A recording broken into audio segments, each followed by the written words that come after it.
또 열려 있다. 쇼코는 거실을 나오다가 걸음을 멈췄다. 쇼코가 지금 막 연 장지문은 덴마루처럼 생긴 바깥쪽 복도에 있는 것이다.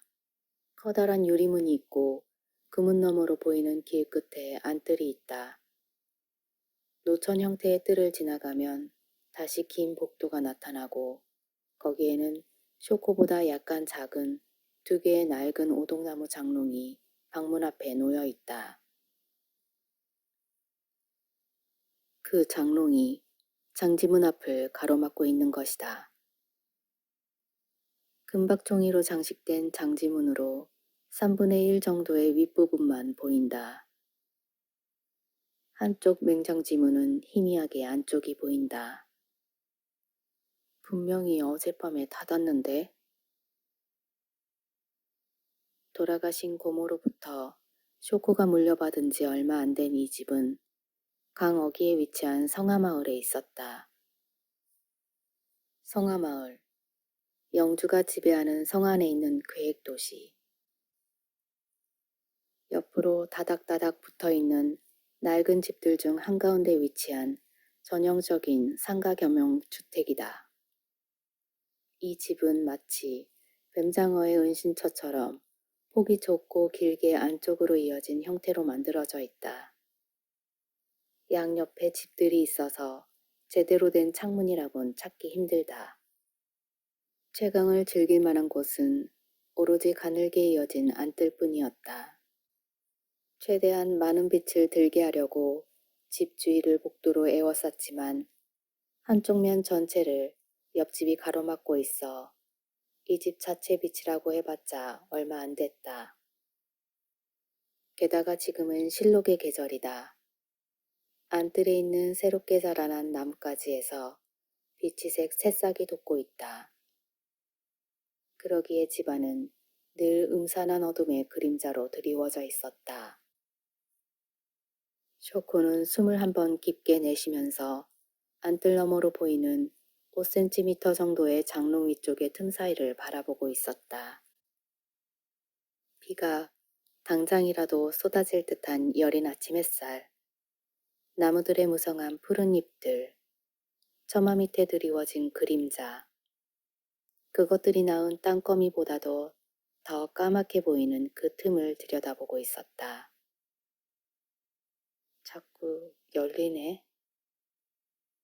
그렇게 생각하면서 바깥 복도로가 안뜰로 이어진 긴 복도를 향해 갔다. 지금 걷고 있는 쇼코의 발밑은 오랜 세월 동안 쓸리고 닦여져 거무스름하게 윤이 나는 마룻바닥이다. 살짝 삐걱거리는 마룻바닥을 걸으며 안뜰을 건너면 복도는 두 갈래 길이 나온다. 한쪽이 장롱이 있는 바깥 복도이고 다른 한쪽은 굽어진 길로 그대로 쭉 가면 뒤뜰이 나온다. 쇼코는 바깥 복도 쪽으로 발을 내딛어 뒤꿈치를 세우고 장롱 옆에 섰다. 시선의 끝에 장롱 상판이 보이고 그 너머로 미닫이 문과 그 문틈 사이로 보이는 회색의 어둠이 보였다. 팔을 뻗어서 손가락으로 장롱 건너편에 있는 미닫이 문을 간신히 닫았다. 고모는 왜 이런 곳에 장롱을 뒀을까? 이 미닫이 문 말고는 이 방을 출입할 수 있는 곳은 없다. 출입이 금지된 방인가? 장롱 때문에 좁아진 복도를 지나가려면 몸을 옆으로 돌려야 한다. 이 장롱은 방을 막고 있을 뿐만 아니라 서랍을 열기조차 힘들다. 이 방과 마찬가지로 거의 재구실을 하지 못하고 있었다. 아무리 생각해봐도 일부러 막아놓은 것이 틀림없다. 그런데 그 미닫이 문을 몇 번이나 닫아도 어느샌가 틈이 생겨버린다. 아무래도 낡았거나 문지방이 뒤틀린 걸지도 모른다. 아니면 작은 동물들이 들락거려서일지도. 그렇게 생각하면서 세수를 하기 위해 복도 안쪽으로 향했다. 흙으로 된 양쪽 벽의 이 어두운 복도를 지나 모퉁이를 돌면 뒤뜰이 나온다. 왠지 모를 스사맘에 텅 빈 공간이 많은 삭막한 기운의 뜰이다. 여기서 복도는 또 한 번 꺾여지고 통로가 보인다. 안뜰과 마찬가지로 텐마루 형태로 지어진 복도는 뒤뜰을 따라 쭉 이어져 있으며 이것은 세면대와 욕실로 통한다. 뒤뜰에 귀신이 나온대. 어릴 때 그렇게 말한 사람이 누구였더라? 쇼코보다도 두세 살 많은 소녀였다.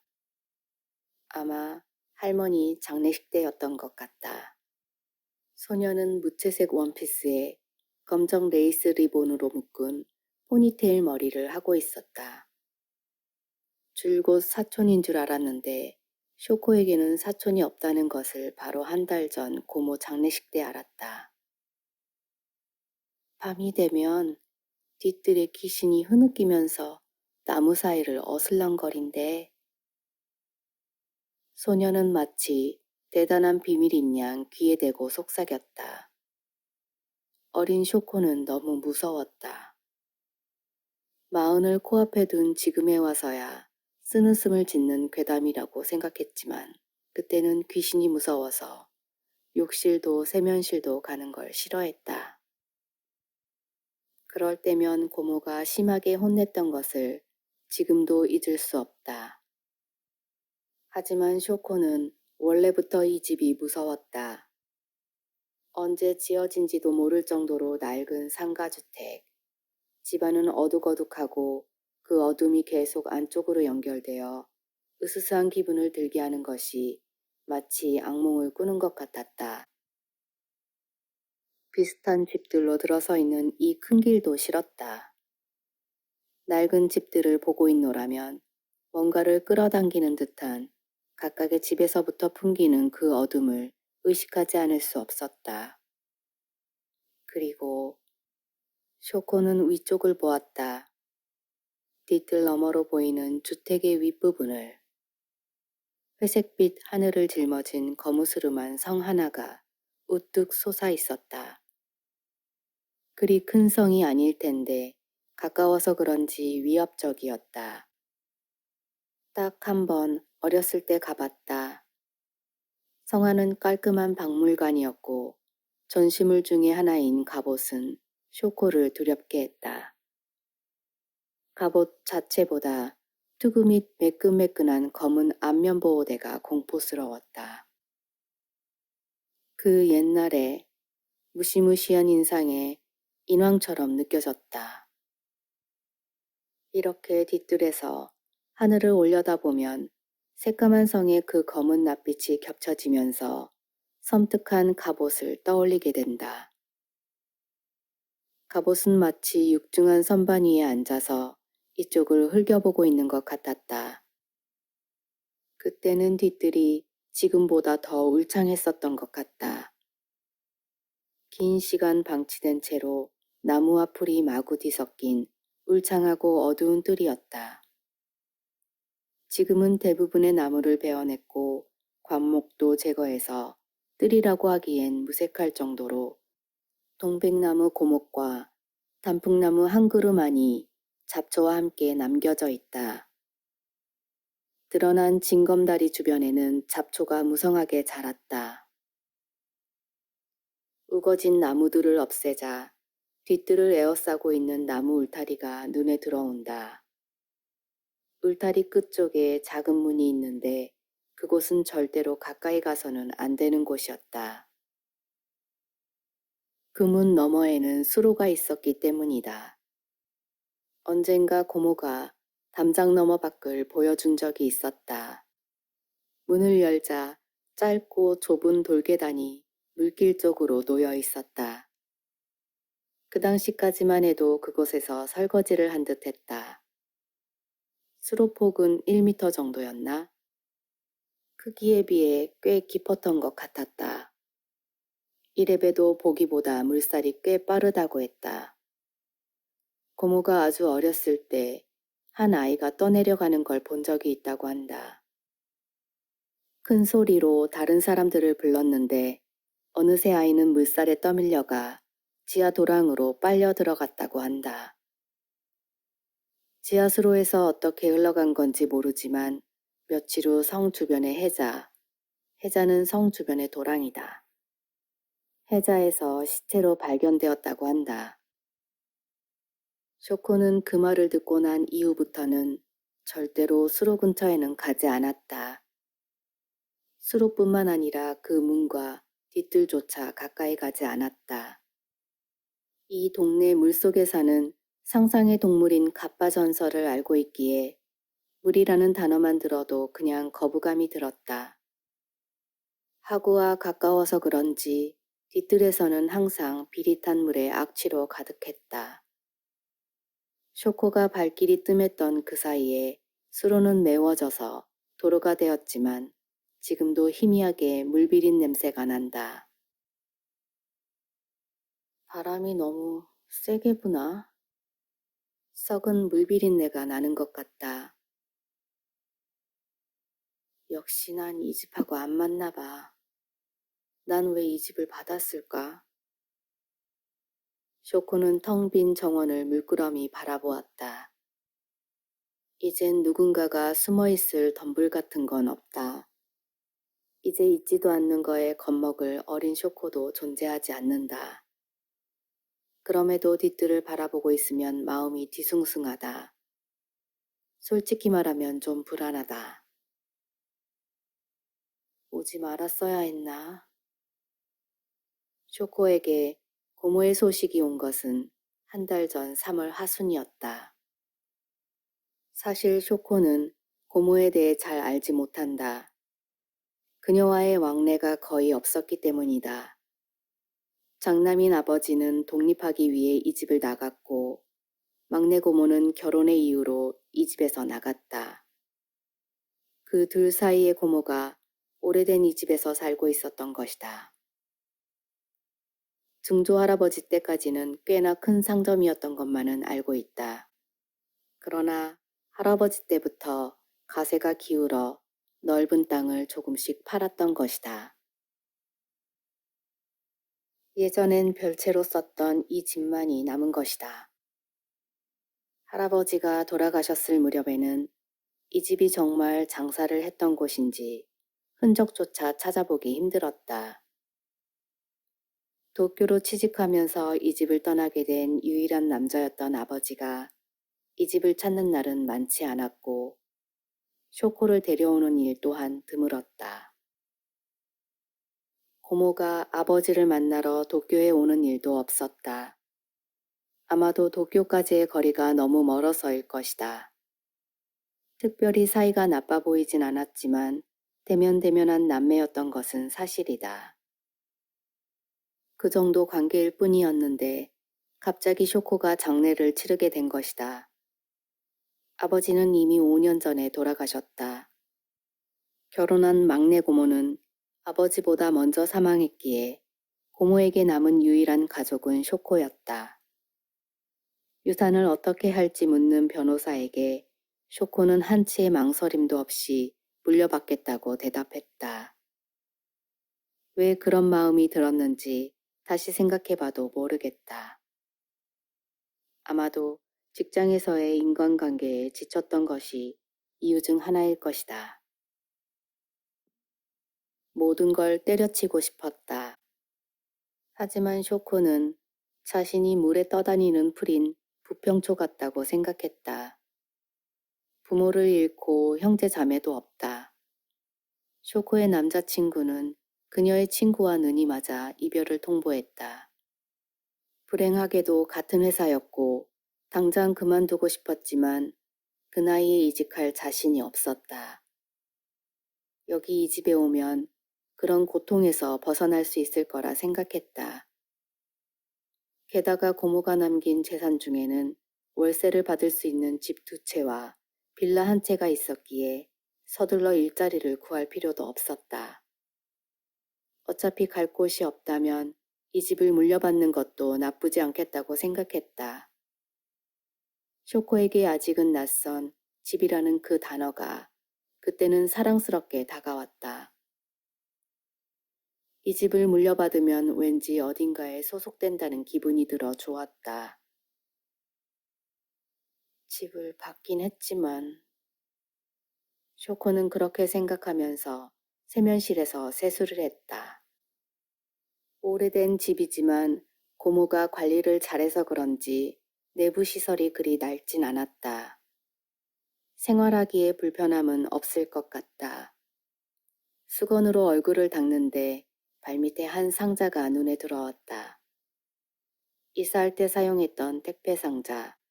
그 안에 세면도구와 목욕용품 등 자질구레한 물건들이 들어있다. 모두 고모가 쓰던 것이다. 자신이 집을 물려받은 걸 고모는 어떻게 생각할까? 쓰던 일회용 스푼까지 그대로 사용할 정도로 각별한 사이는 아니다. 쇼코는 잠깐 숨을 고른 뒤 고모의 채취가 나는 상자를 가슴에 품고 일어섰다. 처분해야겠지. 세면실 앞 복도를 걸어 바깥 복도로 향하는데 그 자리에서 그만 몸이 굳어버렸다. 아까 분명히 닫았는데. 다시 문이 살짝 열려 있다. 하긴 워낙 오래된 집이니까. 군데군데 뒤틀려 있어도 이상할 것이 없다. 그런 생각을 했지만 그렇다고 해도 뭔가 꺼림칙하다. 마치 뒤뜰의 귀신 얘기 같은 고리타분한 괴담 소설인 것처럼. 몇 번을 닫아도 어느새 열려있는 미닫이문. 그냥 웃어넘기면 되는데 그럴 수 없다. 왠지 묘한 느낌이 드는 방이라서. 방의 유일한 출입구를 떡하니 막고 있는 장롱. 전에 이 집에 왔을 때는 거기에 장롱 같은 건 없었다. 원래 어떤 방이었는지 아무리 생각해봐도 모르겠다. 쇼코의 희미한 기억을 되짚어봐도 이 방을 사용했었는지 도무지 기억나지 않는다. 항상 문이 꽉 닫혀 있어서 방안을 본 적이 없다. 조금 넓은 방인데도 창문 같은 건 없는 것 같았다. 이런 형태의 방은 보통 문은 창호지로 만든다. 그렇게 하지 않으면 방에 해가 잘 들지 않기 때문이다. 창고. 언젠가 고모가 그렇게 말했던 것 같다. 소중한 걸 넣어둔 창고니까 절대로 마음대로 들어가면 안 된다고. 이 복도 근처에 얼씬도 하지 말거라. 이 미닫이 문을 열어도 안 되고. 만약 어기면 네가 이 방에 갇히게 될 거라는 걸 각오해야 해. 고모의 단호했던 그 말을 잊을 수 없다. 쇼코는 짐을 복도에 내려놓고 장롱 옆에서 까치발로 섰다. 조만간 여기를 정리해야겠다고 생각하면서 장롱 위로 팔을 뻗었다. 손가락 그 끝에 5cm 정도의 문틈 사이로 텅 빈 어두운 공간이 보인다. 시선을 돌려 방 미닫이 문을 닫았다. 딱 하고 문이 닫히는 소리와 그 감촉이 전해지자 안도의 한숨이 나왔다. 일단 미닫이 문 방에서 해방된 것이다. 그곳은 막막한 어둠만이 존재한다. 필히 그럴 것이다. 집안을 정리하고 상속을 진행하는 동안 고모의 49제가 끝났다. 동네 사람들과도 안면을 트게 됐고 단골 가게도 생겼다. 쇼코가 이곳 생활에 조금씩 익숙해지는 동안에도 닫아두었던 그 불길한 방의 미닫이 문은 또 열렸다. 처음엔 신경을 곤두세우고 틈이 보일 때마다 닫았지만 어느새 시선만 피하게 되었다. 신경 쓰지 않으면 무시할 수 있었다. 쇼코가 주로 생활하는 곳은 큰 마당에서 안뜰로 가는 앞쪽이다. 3개의 작은 방이 있고 2층에는 2개의 방이 있다. 안뜰을 지나 더 들어가면 폐쇄된 그 불길한 방이 있으며 그 방 2층에는 객실만이 있었다. 현재로서는 그 둘 다 쇼코에게 필요 없는 방이다.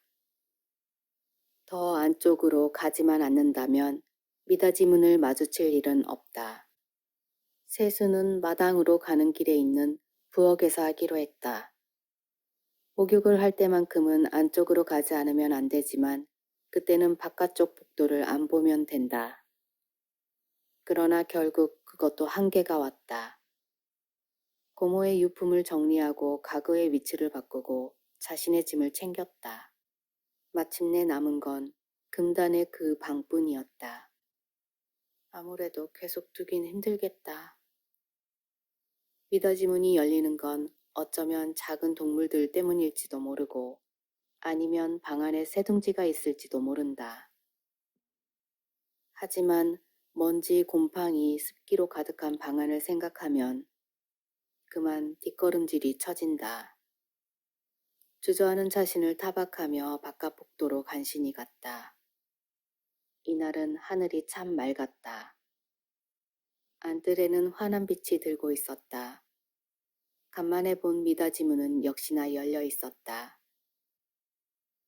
안뜰이 밝은 만큼 문틈 사이로 보이는 어둠은 더욱 짙어 보였다. 우선 장롱 옆에서 팔을 뻗어 제일 아래에 있는 서랍을 열었다. 맞은편 유리문에 부딪힐 정도까지 열었는데도 공간이 너무 좁아서 서랍의 반 정도밖에 열 수 없었다. 서랍 안에는 종이로 감싼 기모노가 들어 있었는데 종이는 얼룩져 있었고 방충제 같은 건 없었다. 고모도 더 이상 입지 않으려고 한 것 같다. 그게 아니라면 이렇게 꺼내기 힘든 곳에 장롱을 놓아둘 리 없다. 역시 이 방은 창고인 것이다. 방 안에 짐이 너무 많아서 장롱은 이렇게밖에 내놨을 뿐일지도 모른다. 역시 방 안을 정리하지 않으면 안 되겠네. 그렇게 생각하면서 장롱에 들어있는 것을 모두 꺼내어 찜찜하지만 고심한 끝에 장롱을 옮기기로 했다. 가구 이동에 필요한 수레가 있어서 그것을 장롱 밑에 끼워 사용해 보려고 했지만 좁은 공간 때문에 불가능했다. 유리문을 열어 바깥에 발을 내딛어 봐도 잘 되지 않는다. 바로 옆 처마 끝에 돌수반이 있어서 이것을 발판으로 삼아 어떻게든 움직였다. 방해되지 않는 곳으로 겨우 옮기자 으스스한 문양 없는 그 미닫이 문이 보였다. 금단의 방. 미닫이 문 위쪽 절반이 종이가 찢겨 있다. 가까이서 보니 종이 변색도 없고 테두리 칠도 아직 멀쩡했다. 기껏해야 5cm 정도 틈이 있을 뿐이다. 고리에 손가락을 걸고 미닫이 문을 열었다. 상상한 대로 방 안은 캄캄했다. 마치 검정색으로 색칠된 것 같은. 그 어둠 사이로 빛이 스며들었다. 거기에는 텅 빈 공간뿐이었다. 이게 소중한 것이 들어있다고 그렇게 엄한 표정으로 말했었는데 방 안은 완전히 텅 비어 있었다. 아직도 새 것 같은 다다미가 6장. 들어가자마자 왼쪽에 보이는 장식용 선반과 토코노마, 일본식 방으로 바닥을 한층 높게 만든 곳. 도코노마가 나란히 있는 걸 보아하니 이곳은 객실로 사용되었음이 틀림없었다. 게다가 정성스럽게 관리했는지 흠집 하나 없었다. 오히려 전부 새 것처럼 보였다. 하지만 가구는 하나도 없었다. 도코노마의 족자는커녕 선반조차도 없었다. 오른쪽 벽장 안도 아무것도 들어있지 않았다. 창문은 역시 어디에도 없었다. 미닫이 문의 정면은 온통 밋밋한 벽뿐이었다. 뒤뜰 쪽으로 향해 있을 텐데 햇빛을 쬐는 작은 창문조차 없었다. 푸르스름한 지푸라기 냄새가 나는 어둡고 텅 빈 다다미 방. 미닫이 문을 닫으면 이곳은 낮에도 어둠만이 존재한다. 뭐지? 미닫이 문을 막고 있던 장롱은 실제로 이 방을 막기 위해 설치되어 있었던 것이다. 여기는 혹시가 아닌 실제로 금단의 방이었던 것이다. 고모는 이 방을 봉인했다. 그러면서 집안 어떤 곳보다도 정성스럽게 관리해왔다. 이 부조화가 섬뜩했다. 고모가 방을 막은 이유는 모르겠지만 방 안이 이런 상태라면 어떤 생물도 둥지를 틀고 살 수는 없을 것이다. 그러니까 애초에 문이 열릴 리가 없는 방이다. 쇼코는 미닫이 문을 다시 열어보았다. 부드럽게 열리지만 저절로 열릴 만큼 헐겁지도 않다. 설령 문지방이 기울어져 있어도 저절로 열릴 것 같지는 않았다. 아니, 쇼코 자신이 그저 모를 뿐일지도 모른다. 정말 아주 조금씩 움직이는 거라면 몫이라든지 창호가게의 전문가에게 맡기면 된다. 쇼코는 어깨에 힘이 빠지면서 한숨이 나왔다.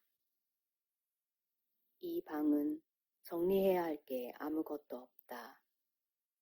미닫이 문을 막은 장롱이 또 한 개. 하지만 그 안을 들여다볼 기력이 없다. 다음에 하지 뭐. 걸리적거리는 장롱은 당분간은 방 안에 두면 되고 나머지는 내일 아니면 마음 내킬 때 하지 뭐. 그날 밤 잠자리에 들기 전에 쇼코는 거실의 좌탁에서 고모의 수첩과 영수증을 살펴보았다.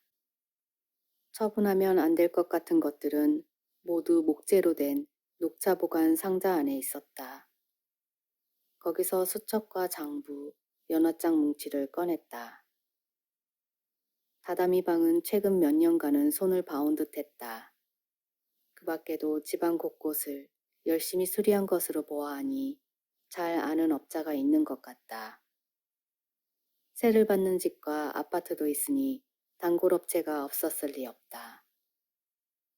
계속 뒤지다가 수첩 주소록에서 토목건축공사란 글자를 찾았다. 전화번호만 적혀 있었지만 연하장과 맞춰보니 아무래도 크마다 토건사무소인 듯했다. 크마다라는 이름은 장례식 명부에도 있었다. 연락해볼까? 몇 번을 망설이다가 연하장을 뒤집었을 때였다. 뿌드득하고 작은 소리가 들린 것 같았다. 소리가 들리는 쪽을 향해 거실을 둘러보니 안뜰 쪽을 향하고 있는 설견창, 아랫부분이 유리로 되어 있어 밖을 내다볼 수 있는 장지문. 설견창이 열려 있었다. 그곳을 통해서 복도 유리문이 열려 있는 게 보였다. 볕이 좋아서 낮에 열어두고는 닫는 것을 완전히 잊고 있었다. 문단속을 하려고 장지문을 열었다. 거실의 불빛이 안뜰로 새어나온다. 복도로 나와 유리문에 손을 댔을 때 집 안쪽에서 득득 뭔가를 깎는 듯한 소리가 났다. 안뜰에서 아니면 복도를 낀 집 안쪽에서. 주변 이웃들은 이미 잠들었는지 쥐죽은 듯이 고요하다. 뜰에 있는 나무를 흔드는 바람조차 불지 않는다. 그런데도 비릿한 물 냄새만은 떠다니고 있었다. 뭔가 썩은 악취가 풍기는 정적 속에서 뻑뻑 마치 무언가를 깎는 듯한, 긁는 듯한, 뜯는 듯한 그런 소리가 희미하게 들려온다. 불길한 예감을 느낀 쇼코는 안뜰 정면으로 시선을 돌렸다. 장롱을 옮긴 탓에 미닫이문의 희뿌연 종이가 눈에 들어왔다. 득득 소리가 나고 꽁 하고 가벼운 소리가 들렸다. 뜰 너머를 바라보는 쇼코의 눈앞에서 미닫이문이 뭔가에 걸린 듯 흔들리면서 벽과 미닫이문 사이에 가늘고 검은 균열이 생겼다. 비명도 나오지 않고 몸이 얼어붙었다. 마치 결박된 것처럼 유리문에 손을 댄 채 그 자리에서 못이 박힌 듯이 서 있었다. 탁, 탁 소리가 난다. 그때마다 미닫이문이 흔들리고 벽과 미닫이문 사이로 검은 간극이 넓어진다. 저 안에는 아무것도 없다. 둥지를 들고 살고 있는 건 없다. 소중하게 가꾸어온 고모의 정성 외에는. 소중한 걸 넣어둬서 그래. 고모가 넣어둔 건 대체 뭐였을까? 그냥 쇼코가 안에 들어가지 않도록 하기 위한 거짓말이었을까? 그러는 사이에 미닫이 문이 절반 정도 열렸다. 틈 사이는 짙은 암흑이다. 색칠한 것처럼 까맣다. 그리고 그 바닥에서 허연 뭔가가 갑자기 떠오른다. 흐느적거리며 바닥에서 솟아오른다. 동그랗기만한 허연 실루엣. 거기에는 희미하게 사람의 눈과 코가 방바닥 위로 누군가가 고개를 들고 있었다. 이쪽을 보고 있다고 생각하는 순간 목소리가 새어나왔다. 심장은 경련이 일어난 듯 떨렸고 막혔던 숨이 터져 나오면서 소리를 냈다. 쇼코 자신도 놀랄 만큼 정막 속에서 나온 그 소리가 크게 울려 퍼지자 문틈 바닥에 있던 얼굴은 사라졌다. 쇼코는 반사적으로 유리문을 닫았다. 크게 뒷걸음질 치며 미닫이 문을 닫았다. 설견창에 작은 문을 내팽개치듯 닫았다. 그대로 거실 반대편까지 자신의 등이 기둥에 부딪히면서 그대로 주저앉게 되었다. 사람이었다. 어안이 벙벙했다. 왠지 여자 같았다. 문득 고모일지도 모른다는 생각이 들었다. 멀리서 봐서 이목구비는 확실치 않았지만 이상하게도 왠지 그녀 같았다. 절대로 들어가서는 안 된다고 소중한 게 있으니까. 그런데도 쇼코는 그 금기를 어겼다. 벌받아도 좋다고 예전에 약속했는데. 고모는 소중한 뭔가를 저 공간에 간직하고 있었던 것이다. 그런데도 쇼코는 고모의 말을 어기고 뻔뻔스럽게도 침범했다. 그녀가 노한 것이다. 애초에 쇼코와 고모 사이에는 교류 따윈 없었다. 만난 횟수도 손에 꼽을 만큼 적은 쇼코에게 고모라는 존재는 그저 타인과 다를 게 없는 사람이었다. 엄격해서 거북한 사이였을 뿐 친밀감을 느껴본 적이 거의 없다. 고모도 조카에 대한 사랑, 정 따위 같은 걸 내비쳐준 적이 없다. 생판 남이나 다름없는 사이였다. 그런 관계의 사람이 집도 동네도 그렇게 무서워하며 전혀 마음에 들어하지도 않으면서 염첩게 살러 들어왔다. 화를 내는 게 당연하다. 혼자 지켜온 집을 도둑 맞았다. 고모가 그렇게 생각해도 무리는 아닐 것이다. 어떻게 보면 노골적으로 재산을 노린 것이다. 도망치고 싶어 했다는 이유로는 그녀를 이해시킬 순 없을 것이다. 죄송해요. 쇼코는 중얼거렸다. 하지만 이 건물을, 재산을 원했던 건 아니다. 생활에 도움이 될 거라고는 생각했지만 결코 그것 때문만은 아니다. 그저 기댈 곳이 필요했다. 이 집을 물려받으면 그걸 얻을 수 있을 것 같았다. 헛된 꿈이라고 그 자신도 알고 있었다.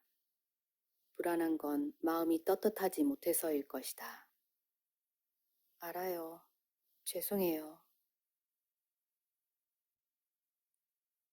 다음 날 아침, 쇼코는 쭈그려 앉아있던 곳에서 일어나 곧바로 전화를 걸었다.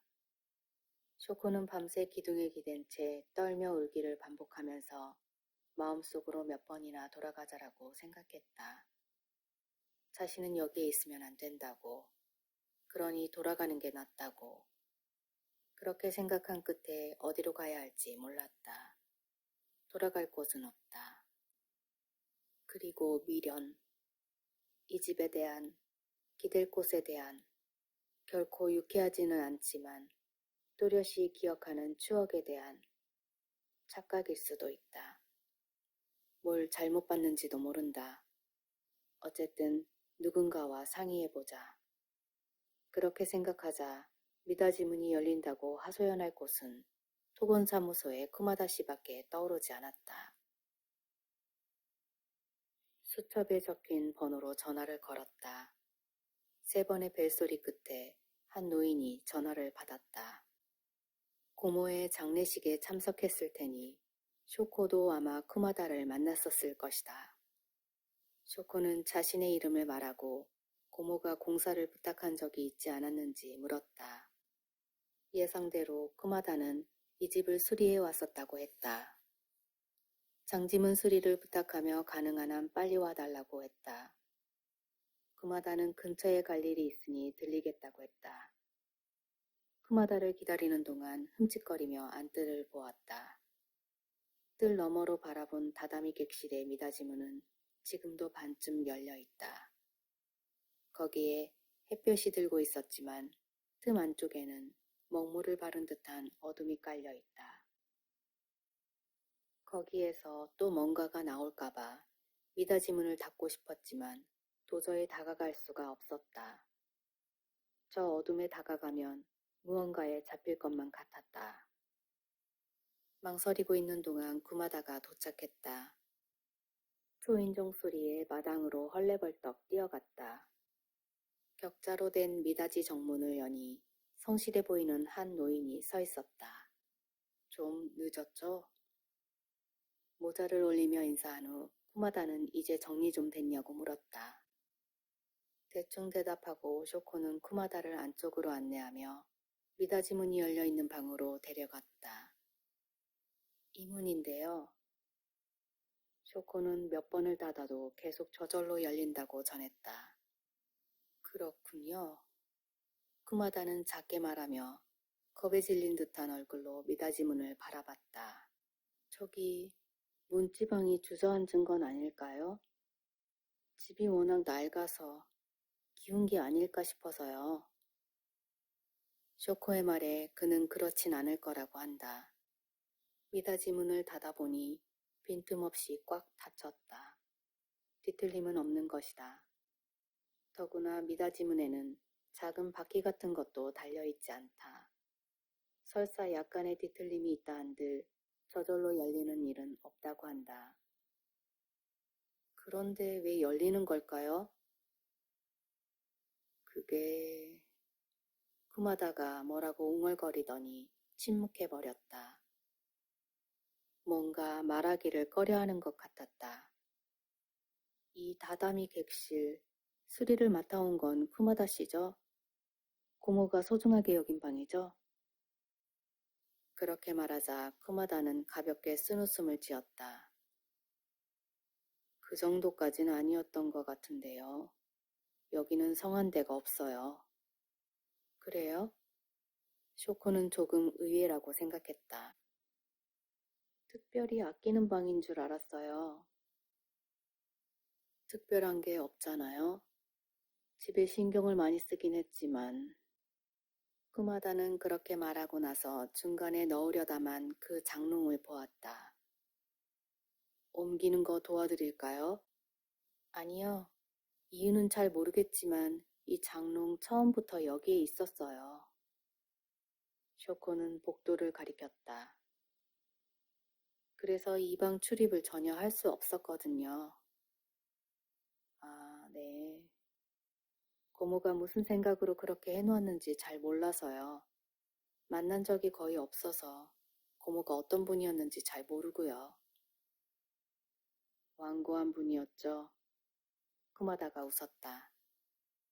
한번 정하면 굽히지 않는 사람이었죠. 야무지긴 했지만 좀 딱딱하고 여러 가지로 서투른 분이었어요.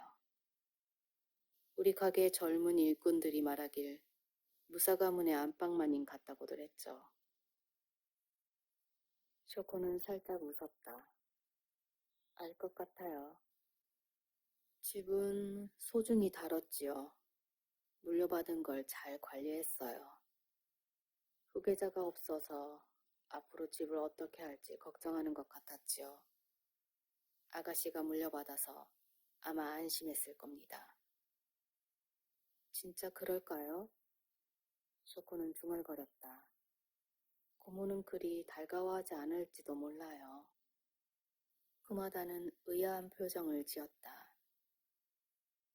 저는 왠지 이 집에 정이 안 가요. 뒤뜰에 귀신이 나온다는 얘기도 있고 집 전체가 어둡고 낡았잖아요. 어렸을 때는 너무 무서웠거든요. 그랬을 수도 있겠네요. 안 그래도 고모랑은 남이라고 말해도 될 만큼 서먹한 사이였는데 고모가 소중하게 생각한 이 집에 귀신이 나온다고 생각하니까 마냥 좋아할 수만은 없었어요. 이런 저에게 물려주고 싶어 하지 않았을 것 같아요. 너무 지나친 생각 아닐까요? 크마다는 쇼코의 말에 나긋하게 말했다. 적어도 그분은 아가씨를 걱정했을 거예요. 겉으로 표현하는 사람은 아니었지만 그런 건 말로 하지 않아도 다 알 수 있으니까요. 크마다는 그렇게 말하고 갑자기 웃었다.